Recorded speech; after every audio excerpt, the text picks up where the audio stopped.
I am a Powerpuff Girls fan. I loved it ever since I was little and I love the girls themselves. I even have the plush toys of all three of them. However, one episode stays in my mind and it can't leave me alone. It was August 28, 2021, 5 days before my birthday. I was minding my own business watching Powerpuff Girls videos on YouTube. At that moment, my older sister came into the room. "Can I help you?" I asked.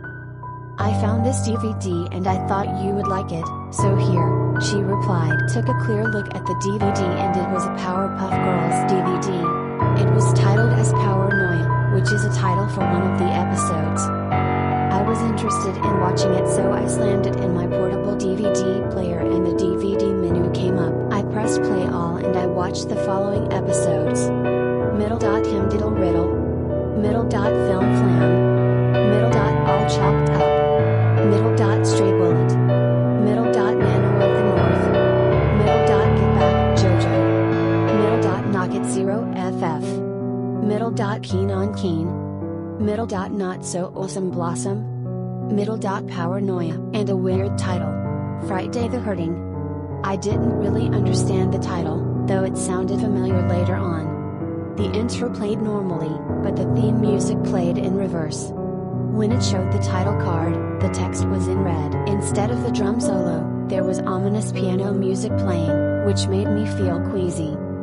The episode finally started. The city of Townsville! The narrator said cheerfully. The home where the Powerpuff Girls inhabit! Just then, it showed the Pokeyokes kindergarten building. All of the children went out of the door, as the girls were walking rather than flying. "Can you believe it has been a busy day for us girls?" Blossom asked. "Yeah, we rarely got a lot of playtimes because we had tests to do." Bubbles replied. Buttercup joined in the conversation. "Agreed, when we get home, I'm gonna practice for Suxer tournament." Just then, Buttercup walked under a ladder. "Buttercup, Blossom called out. you just walked under a ladder. What's bad about that?" Buttercup asked in an annoyed tone. "If you break a mirror while under a ladder, this means you have 7 years of bad luck." Blossom stated. "Bad luck!" Bubbles exclaimed in horror. Buttercup stared in confusion, but she later shrugged it off. "I doubt it. Bad luck wouldn't even terrorize me." Buttercup said, breaking the silence. The girls continued to walk home. As the girls got home, Buttercup went to find her soccer ball, but it was deflated. She then heard a faint evil chuckle through her wardrobe. As Buttercup looked in her wardrobe, there wasn't a single person in there. What's going on? I asked myself under my breath. She then went downstairs to make a meat sandwich, but when she looked in the fridge, there wasn't any ham left. "What is going on?" Buttercup asked in annoyance and confusion at the same time. Just then, that same, awful chuckle came back. This time, Buttercup started to get seriously scared.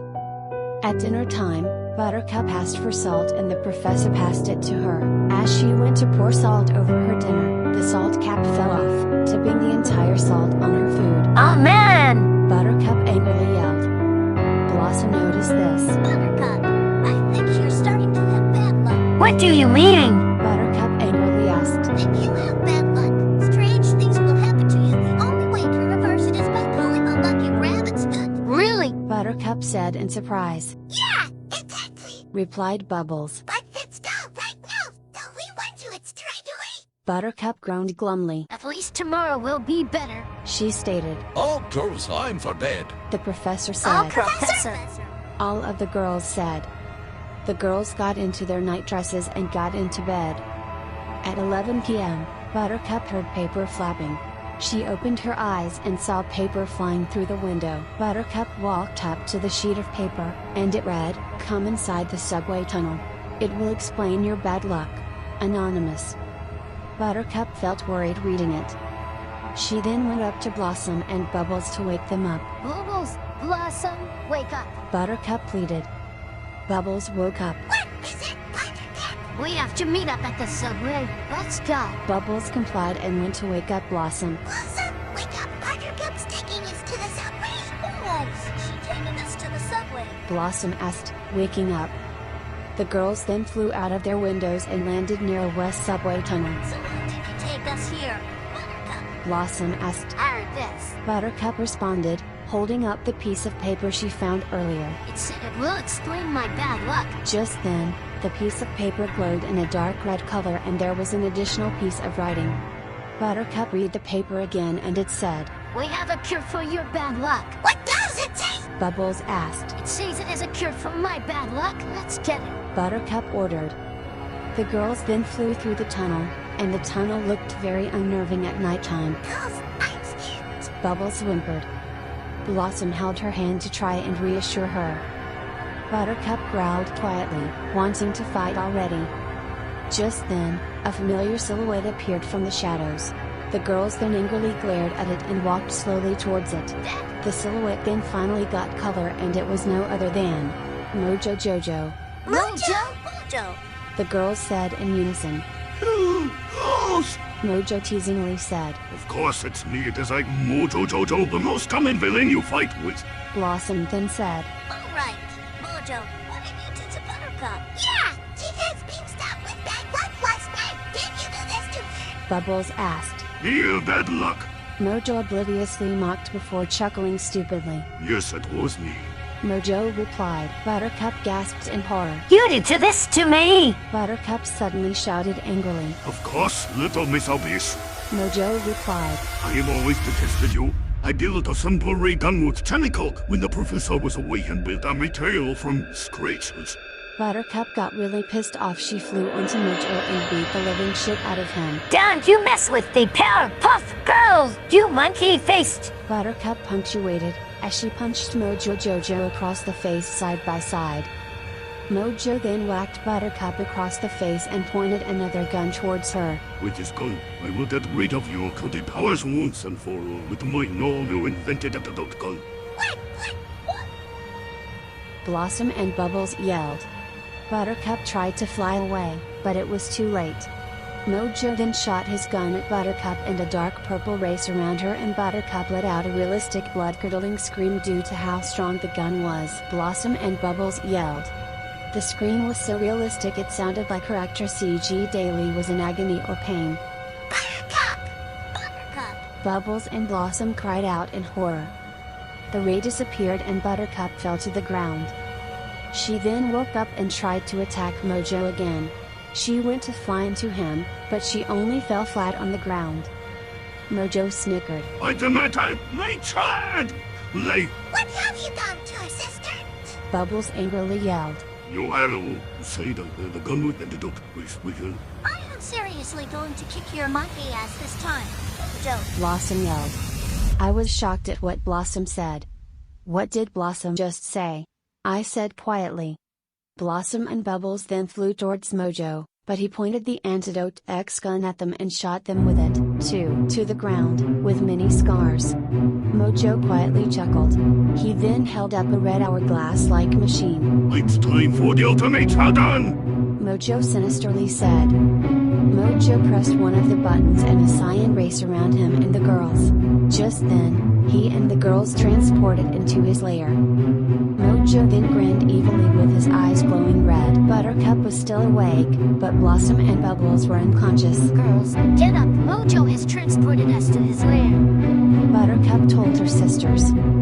Bubbles and Blossom did so, and they realized they were in Mojo's lair. Girls, did you have... Mojo mocked, his voice now sounding distorted and demonic. Blossom growled. We're going to finish you off, Mojo. Mojo asked. He pressed another button on his red machine, and everything turned dark. Bubbles shrieked and held onto Blossom. Oh, Bubbles, it's just the dirt. Blossom reassured again. Buttercup looked around and heard faint women's screams. What is happening? Buttercup asked in concern. Just then, she heard men screaming. This freaked out the girls more. Mojo, where are you going? Buttercup angrily ordered. Just then, the lights came back on. Boy, it was so heartbreaking. Mojo turned the lights back on, and it showed most of the Powerpuff Girls' friends and family all deceased. The blood was faint, but was still noticeable. The bodies were those of the professor, Mrs. Keene, the mayor and Mrs. Bellin. Blossom was shocked. No. Blossom cried.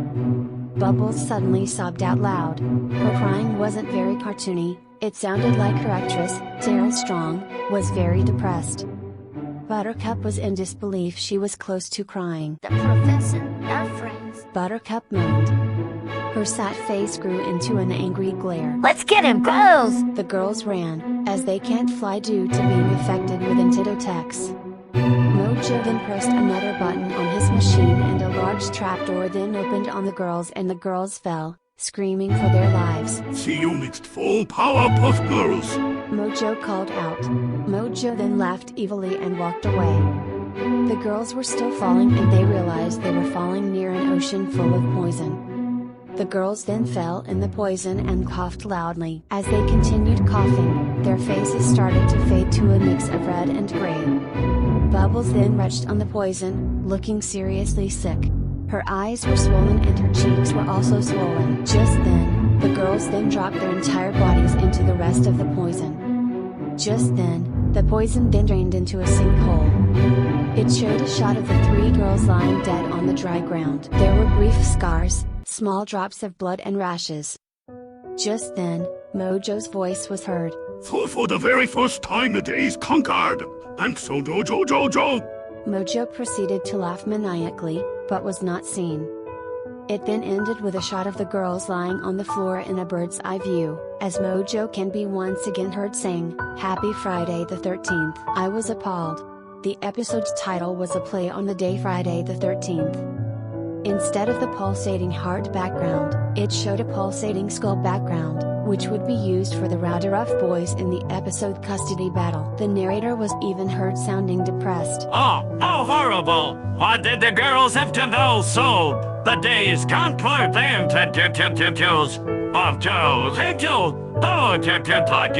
Instead of the girls appearing, it showed Mojo Jojo, laughing crazily. Here's your hat you pay! The narrator said, before crying loudly. His sobs sounded real. Yes, it had the classic narrator's voice, but the way he was crying sounded real. Just then, the credits rolled. Instead of the ending theme by Biss, the guitar solo of Leonard Skinner's Freebird played, but in a demonic effect. That gave me chills down my spine. It didn't show the Cartoon Network logo, but instead, it had a disclaimer.